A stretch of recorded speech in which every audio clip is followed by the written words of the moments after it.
জীবে প্রেম করে যেইজন সেইজন সেবিছে ঈশ্বর, কথাটি স্বামী বিবেকানন্দ বলেছিলেন। অর্থাৎ শিব জ্ঞানে জীব সেবা।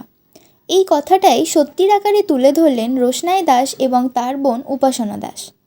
আবারও মানবিকতার মুখ দেখল বহরমপুরবাসী। নিজের বাড়ির পোষ্য সানের জন্মদিন উপলক্ষে এনারা প্রায় 7 বছর ধরে 30 কেজি মাংস এবং 70 কেজি চালের রান্না করে শহরের আনাচে কানাচে থাকা প্রত্যেক রাস্তার কুকুরকে খাওয়ান। চলুন দেখে নেওয়া যাক তাদের সেই পশুপ্রেম এবং তাদের কিছু বক্তব্য।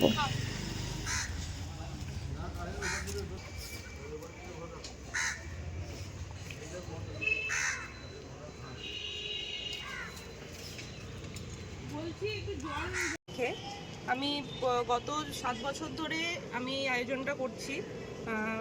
মোটামুটি 70 কেজি চাল আর 30 কেজি মাংস থাকে বাচ্চা, আমাদের ছোট বাচ্চাগুলোকে খাওয়ানোর জন্য।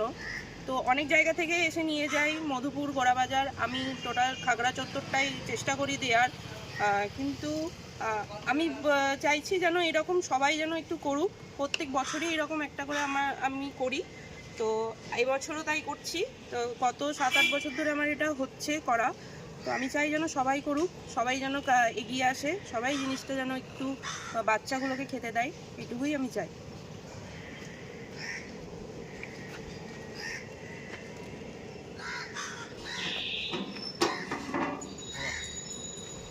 আমি বলি যে দাদারা আছে, দাদারা প্রত্যেক বছরই থাকে। দাদারা আমার খুব হেল্প করে। গত 7 বছর ধরে এই দাদারাই আমার সঙ্গে পায়ে পা মিলিয়ে এই জিনিসটা করে যাচ্ছে। তো দাদারা আছে বলেই আমি এতটা করতে পারি, এতটা পরিমাণে জিনিস করতে পারি। তো আমার দাদাদের কাছে সত্যিই কৃতজ্ঞতা যে দাদারা আছে বলে আমি এতটা বড় একটা জিনিস করতে পারি প্রত্যেক বছর।